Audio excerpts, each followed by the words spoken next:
Set dosa বানাবো, তার জন্য 1 কাপ পোহা, 1 কাপ সুজি, 1 কাপ কার্ড দিয়ে আমি একটুখানি জল ভিজিয়ে রাখবো, জল দেবো না। ওভারনাইট ভেজাতেও পারো বা সঙ্গে সঙ্গে ইনস্ট্যান্টও করা যেতে পারে। তো ভিজিয়ে রেখে তারপরে এটাকে আমি মেখে ঢাকা দিয়ে কভার করে রেখেছি। তারপরে এটা মিক্সার গ্রাইন্ডে পেস্ট করবো। তার সঙ্গে আমি আলু বানিয়েছি, কাবু আলু, তার জন্য একটু কারি পাতা আর সর্ষে আর পেঁয়াজ আর একটুখানি কাঁচা লঙ্কা আর ক্যারট দিয়ে ভালো ভেজে নিয়েছি।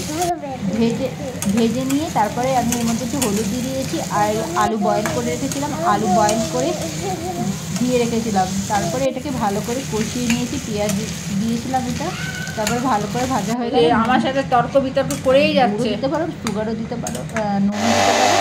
তারপর দিয়ে তারপর নামিয়ে পেস্টটা করে নিলাম। পেস্টে আমি দিয়ে একটুখানি বেকিং সোডা দিয়েছিলাম, এই যে বেকিং সোডা দিয়ে ভালো করে নাড়িয়ে নিলাম। এটা নাড়িয়ে তারপরে আমি এটা রেখে দিয়েছিলাম। তারপরে রাত্রিবেলা আমি এটাকে একটুখানি সামান্য ঘি দিয়ে, এটা পুরোটাই ঘি দিয়েছি আমি, অয়েল ছাড়া ঘি দিয়ে এপিট ওপিট করে ভেজে নিলাম।